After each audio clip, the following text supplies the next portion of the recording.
Master Sergeant Raul Perez Benavidez was a highly decorated member of the United States Army Special Forces, renowned for his extraordinary heroism during the Vietnam War.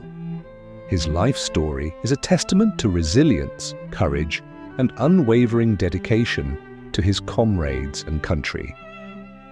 Early life. Born on August 5, 1935, in Lindenau near Cuero, Texas, Roy Benavidez was of Mexican and Yaqui Native American descent. Tragedy struck early in his life. His father, Salvador Benavidez Jr., passed away from tuberculosis when Roy was just 2 years old. 5 years later, his mother, Teresa Perez, also succumbed to tuberculosis. Orphaned at the age of 7, Roy and his younger brother, Roger, were taken in by their extended family in El Campo, Texas, where they were raised alongside 8 cousins. To support his family, Roy left school in the 7th grade and worked various jobs, including shining shoes and laboring on farms across Texas, New Mexico, and Colorado military career. In 1952, at the age of 17, Benavidez enlisted in the Texas Army National Guard during the Korean War. 3 years later, he transitioned to active duty in the U.S. Army. In 1959, he completed airborne training and was assigned to the 82nd Airborne Division at Fort Bragg, North Carolina. That same year, he married Hilaria with whom he had 3 children. In 1965, Benavidez was deployed to South Vietnam as an advisor to an Army of the Republic of Vietnam ARVN infantry regiment.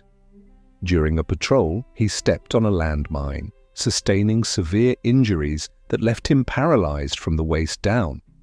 Doctors at Fort Sam Houston in Texas concluded that he would never walk again and began preparing his medical discharge papers. Determined to return to active duty, Benavidez embarked on a rigorous, self-imposed rehabilitation regimen. Against medical advice, he would drag himself out of bed nightly, pushing through excruciating pain to strengthen his legs. After over a year of relentless effort, he miraculously regained the ability to walk and returned to active duty in July 1966. Upon his return, Benavidez underwent Special Forces training and was assigned to the 5th Special Forces Group, Airborne, 1st Special Forces. By January 1968, he was back in Vietnam, stationed at Lộc Ninh. The Battle of May 2nd, 1968. On May 2nd, 1968, a 12-man Special Forces reconnaissance team, which included 9 Montagnard tribesmen, was inserted into a dense jungle area west of Lộc Ninh, Vietnam, to gather intelligence on confirmed large-scale enemy activity. The team soon encountered heavy enemy resistance and requested emergency extraction. 3 helicopters attempted to extract the team, but were unable to land due to intense enemy small arms and anti-aircraft fire. Monitoring the operation by radio at the forward operating base in Lộc Ninh, Benavidez voluntarily boarded a returning aircraft to assist in another extraction attempt.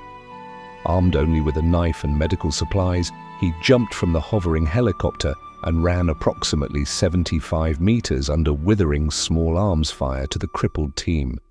Despite being wounded in his right leg, face and head, he took charge, repositioning the team members and directing their fire to facilitate the landing of the extraction aircraft and the loading of the wounded and dead team members.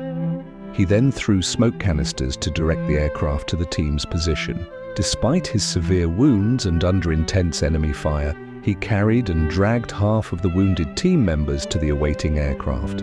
He then provided protective fire by running alongside the aircraft as it moved to pick up the remaining team members.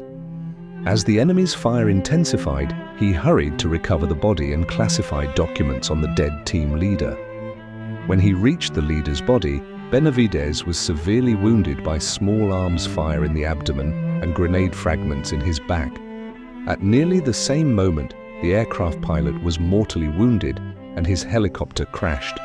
Although in extremely critical condition due to his multiple wounds, Benavidez secured the classified documents and made his way back to the wreckage. where he aided the wounded out of the overturned aircraft and gathered the stunned survivors into a defensive perimeter. Under increasing enemy automatic weapons and grenade fire, he moved around the perimeter distributing water and ammunition to his weary men, reinstilling in them a will to live and fight. Facing a buildup of enemy opposition with a beleaguered team, Benavidez mustered his strength, began calling in tactical airstrikes, and directed the fire from supporting gunships to suppress the enemy's fire, permitting another extraction attempt. He was wounded again in his thigh by small arms fire while administering first aid to a wounded team member just before another extraction helicopter was able to land. His indomitable spirit kept him going as he began to ferry his comrades to the craft. On his second trip with the wounded, he was clubbed from additional wounds to his head and arms before killing his adversary.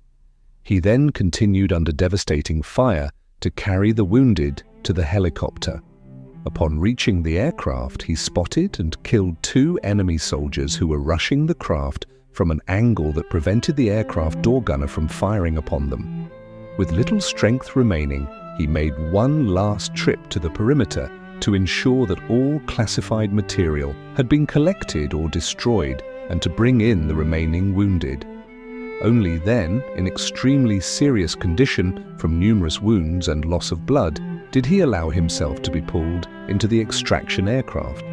Benavidez's gallant choice to join voluntarily his comrades who were in critical straits, to expose himself constantly to withering enemy fire, and his refusal to be stopped despite numerous severe wounds, saved the lives of at least 8